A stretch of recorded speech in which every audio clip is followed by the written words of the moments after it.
Conseil avec Europe 1 Matin. Il est 7h24, Alexis de la Fléchère. On va parler santé, si vous le voulez bien, à présent avec le docteur Brigitte Millot. Bonjour Brigitte. Bonjour tout le monde. Chaque année, les mois de juin et de juillet marquent pour beaucoup le grand... C'est le début de la saison des déménagements en fait. Et vous nous parlez ce matin, Brigitte, de ce qui se joue quand on déménage, de ce qui se joue psychologiquement. Et oui, le déménagement est considéré comme un des événements les plus stressants de la vie. Les 3D, deuil, divorce et déménagement seraient dans l'ordre les 3 événements qui bouleversent le plus profondément les personnes au cours d'une vie. Alors certes oui, ils cumulent de nombreux facteurs de tension, des démarches administratives, les contraintes financières, l'organisation, la fatigue physique, sans oublier l'incertitude liée à un nouvel environnement. Eh bien, évidemment, aussi, il faut le rappeler, il y a déménagement et déménagement.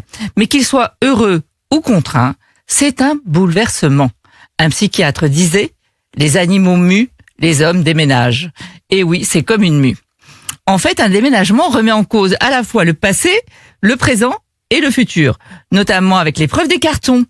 Vous ouvrez les placards pour les vider, mais ce ne sont pas que des objets. Ce sont des souvenirs.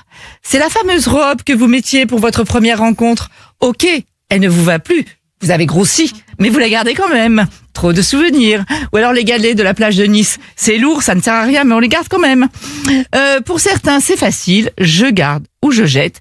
Mais pour d'autres, ils hésitent pendant des heures. Et ils vont tout garder. Ce sont ces fameux cartons qu'on trimballe de déménagement en déménagement et qu'on n'ouvrira jamais. Pourtant, parfois, s'alléger peut aussi être thérapeutique. C'est vrai, déménager, c'est perdre ses habitudes. Habitat et habitude viennent du même mot. En fait, on se sécurise dans son habitat. On se nourrit des liens sociaux qui nous entourent.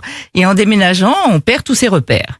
Mais déménager, au fond, ce n'est pas seulement changer d'adresse, et il faut tout faire pour transformer l'anxiété de l'inconnu en une expérience de découverte, de nouveaux repères à construire, de nouvelles personnes à rencontrer, en faire une aventure stimulante avec joie, curiosité et énergie. Merci Brigitte Millot. Je savais pas que c'était aussi violent. Oui, douloureux, douloureux. Ouais, de déménager. Merci docteur Brigitte Millot, il est 7h26.